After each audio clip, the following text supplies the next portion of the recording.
How's it going, everyone? And welcome back to Continues to Tick.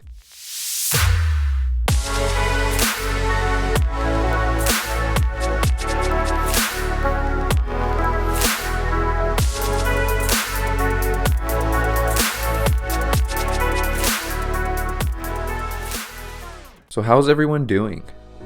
No, really, how are we doing today?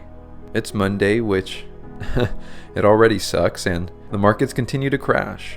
And at this point in time, it seems it doesn't really matter almost where it is you are exactly. It's so unfortunate what's going on with Russia and the people of Ukraine. It's impacting all of us. And I do mean that in the most sincerest of ways. It's a bad time right now, no matter how you slice this thing, and truly there's no way to hide it. But the reality is, as long as we all wake up, we keep continuing to try to move the same. That is, we continue to get done what we need to get done, in whichever or whatever ways that may look like, until we absolutely can't anymore. And even when we can't anymore, we take that break, we take that rest, and once again we keep moving. Slowly if we need to even. We really can do this. Now, in more concentrated news, I have a rather packed video today with various topics, and we'll get through them.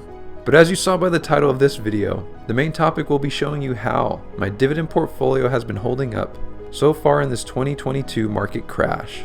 I'll specifically be showing you all the losers, and then to counteract all that negativity, of course, or clean out that palette, I'll also go ahead and show you all of my notable gainers, and this will be from all 51 of my holdings. And later, I'll also be briefly sharing with you my recent experience in filing my last year's dividend taxes, which really wasn't all that bad at all.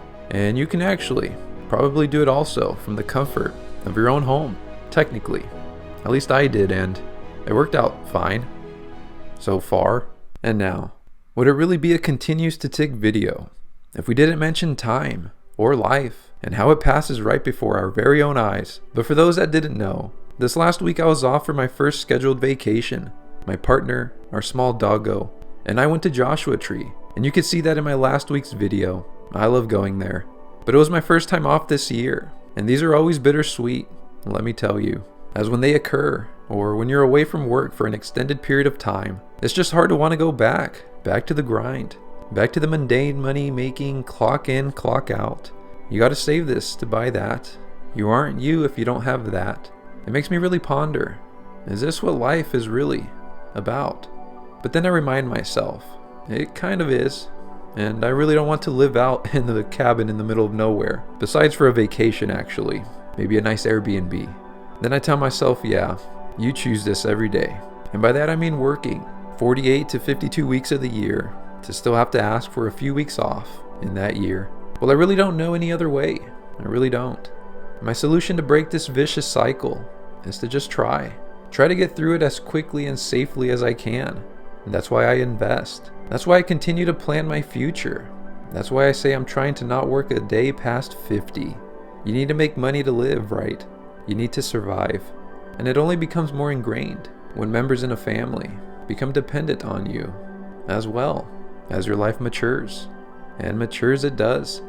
You see, when you likely watch this video, I'll once again be at work, working as a correctional nurse for the state of California. The grind will resume once again, until it one day again stops for another scheduled 7 days off. And this all got me thinking, how people say, it's not a sprint, it's a marathon. Well, I must say, if you think about it, life actually also is a sprint too. It has both. And it can't only just be a marathon. You know why? Because just happens to us sometimes. And as to what this has to do with absolutely anything, I was just saying, well, I don't know anymore actually. My mind wandered here. I'm almost positive, though, that some of that actually did mean something to you. And just prior to making way into looking at how my portfolio is holding up in this market crash, how about this small reminder that this channel sadly can't grow if the videos go unliked and the subscribe button unhit. It's ultimately up to you. You make that difference. And now, making way into my portfolio's holdings. On this page, you'll be seeing all 51 of my holdings, and there's no hiding now.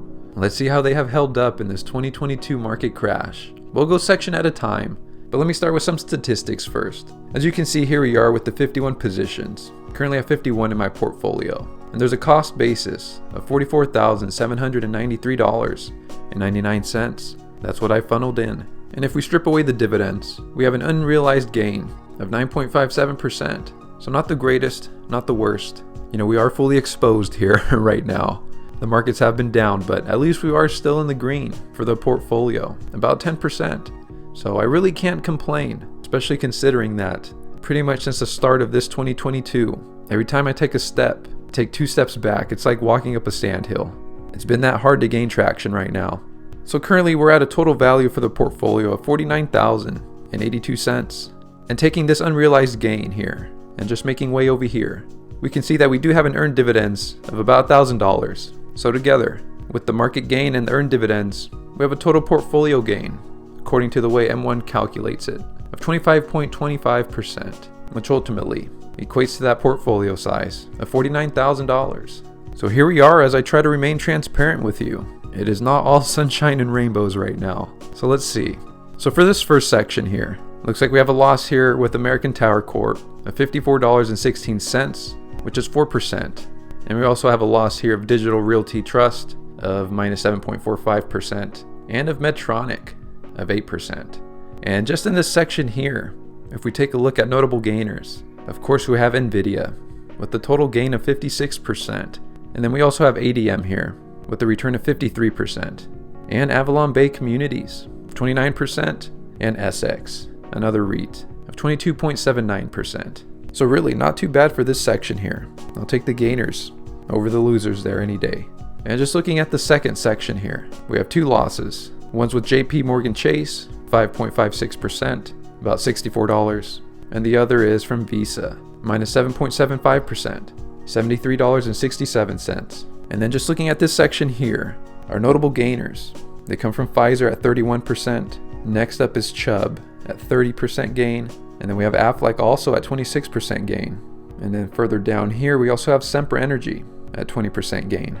I mean, as you know, my gainers will ultimately outweigh my losers here. And that's as evidenced by my portfolio remaining in the green. So do take this with a grain of salt. But I think it's just important to take a moment to recognize which ones are losers currently in the 2022 market crash, at least in my specific holdings here for my portfolio. And in this third section here, we have another 2 losers. It feels weird to say losers, but losses. AT&T, of course, is one of them. It's been taking a hit ever since the talks of the spinoff. And I'm going to continue just to hold it and see what happens. It'll still pay a pretty good dividend even after all of that happens. But it currently has a loss of 14.55%.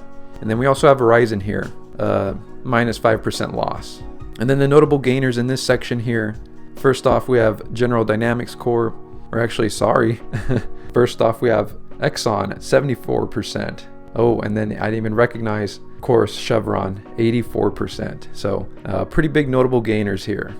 I mean, it's crazy how expensive gas is right now, right? A lot of polarizing discussions there surrounding both of those stocks right now. And then here we are in the next section, a lot more red here as we make our way through. But you can see we got red from American Waterworks, minus 2%, almost 3% actually. And then also a loss from MDU, minus 10.40%. And then also from 3M, minus 19.75% right now. And then right under it, we have a loss from UGI. And then also a loss from Comcast. And then also from Sunoco, a loss of 6%. McDonald's is barely a loss, pretty much flat at this point, minus 40 cents overall. And then Sherwin-Williams, minus 10%. And then the notable gainers in this section, there's not many to choose from. But it looks like Omnicom is one with a gain of 14.8%.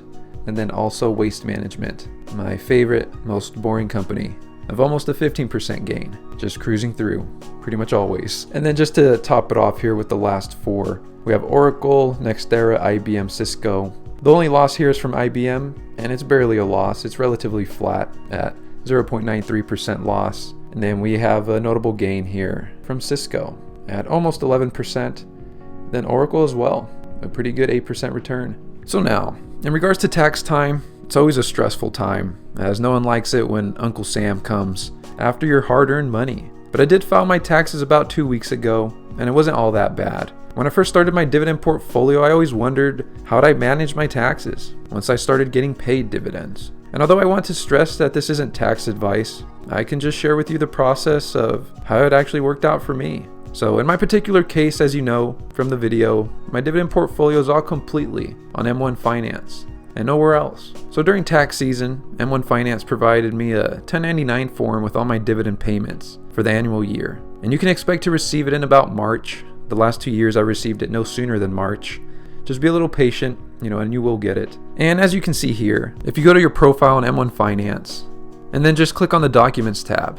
I can't actually show you mine as it does contain some personal information, but once you go on that tab there, you can find this form. And once you have that, for me, all I did was utilize TurboTax from then on. And it's pretty easy from there. As those that have used TurboTax before know, they make it all as simple as taxes can be. You can even log into your M1 Finance account from TurboTax, and it can auto-populate the information from your 1099 for you even.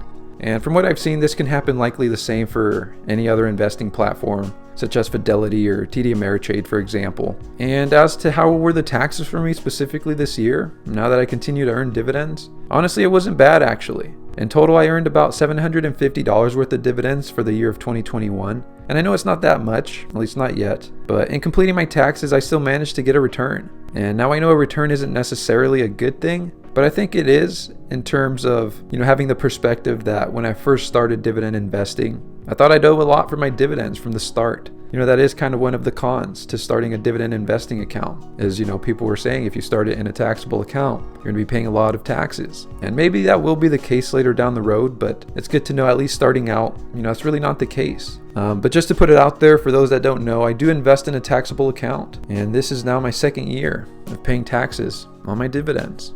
And in speaking of dividends, here we are in the dividend activity section for this last week and also for the week before, because I actually didn't talk about it on my last week's video. So we got to go back a page here.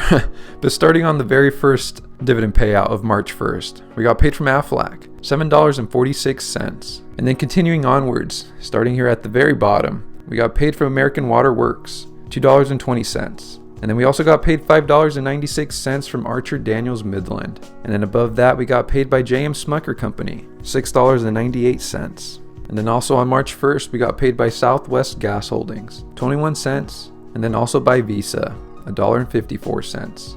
And then lastly on March 1st, we also got paid $5.36 from SWX. And then on March 2nd, we had our $500 deposit, just like we always do. And we had a $29.71 snowball in the week prior to last. And then here we are on March 4th, getting paid by Pfizer, $8.26. And then on March 7th, getting paid $5.85 from the Southern Company. And then on March 8th, getting paid by Johnson & Johnson, $7.29. And again, our $500 deposit on March 9th. And then also on the same day, this time we had a snowball of $21.45. So combined, the 29 and the 21, over a $50 snowball over these last 2 weeks. And we continue to get paid dividends, as here we are on March 10th, getting paid a notable amount more. One being Chevron, $5.73, another being ExxonMobil, $6.63, and then also getting paid by IBM, $4.55, and then Snap-on, $3.83, and it's funny, again, $3.83, the exact same amount from Sunoco products. And then on March 11th, getting paid by Sherwin-Williams, $1.07, and a pretty big hefty dividend payout of $10.33 from Walgreens. And so that's going to be the end of this week's video. A little bit more topic heavy, but this one was a fun one. And starting with this upload, I'll be back at work, back on the grind. And my next scheduled vacation won't be until May. So take this as a reminder that if you haven't set your own scheduled vacation this year, it might be a good time to just maybe brainstorm some ideas. It's important to always try to take care of ourselves. I know I did mention earlier in the video, life is a marathon, but sometimes there's moments where we do treat it like a sprint. So it happens both ways. But it really doesn't become a marathon until we make it a marathon. And then there's moments in life where it really does force us into a sprint. But enough with the ramble. We made it through 7 days. And because of that, we have a high chance of making it through another 7. And as always, I'll see you then. And as always, take care.